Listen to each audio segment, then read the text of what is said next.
A strange chain of coincidences. The year was 1968, a turbulent time in American history, and a young filmmaker named Oliver Stone was scribbling furiously in a Paris cafe.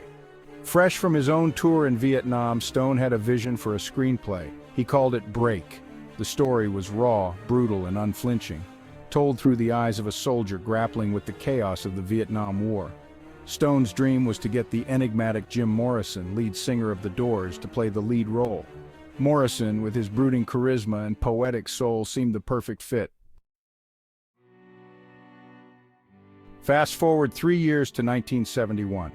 Morrison was living in Paris, far from the spotlight that had once burned so brightly in Los Angeles.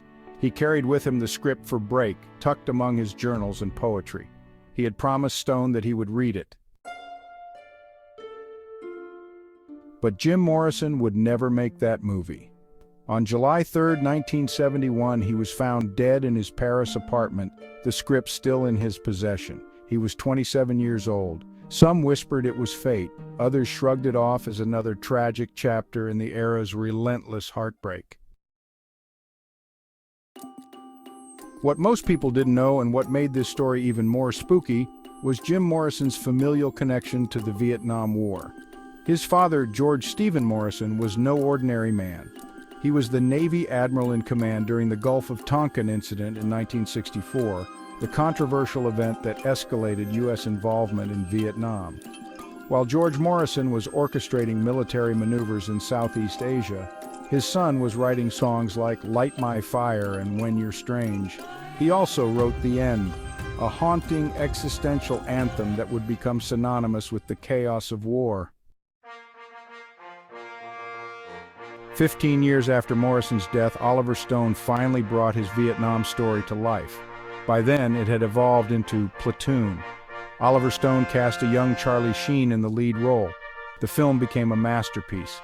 It was a searing portrait of the Vietnam War, and it won 4 Academy Awards.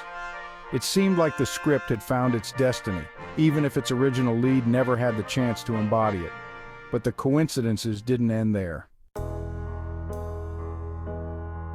Just 5 years later, in 1991, Oliver Stone directed another film. It was a biopic about the life of Jim Morrison. He called it The Doors. In an eerie twist of fate, Stone now found himself retracing Morrison's life from his rebellious youth to his tragic demise. Val Kilmer transformed into the Lizard King, capturing Morrison's magnetism and fragility with uncanny precision.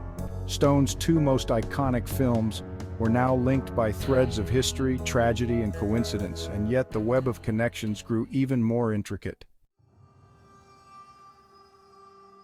Rewind to 1979, 7 years before Platoon was made.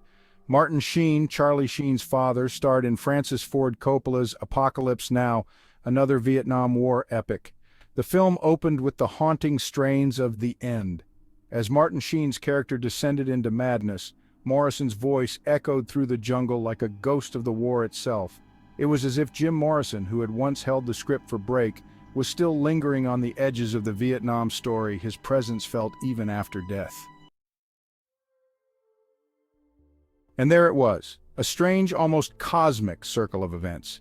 A father and son, Martin and Charlie Sheen, both starring in Vietnam War films that bore Morrison's fingerprints.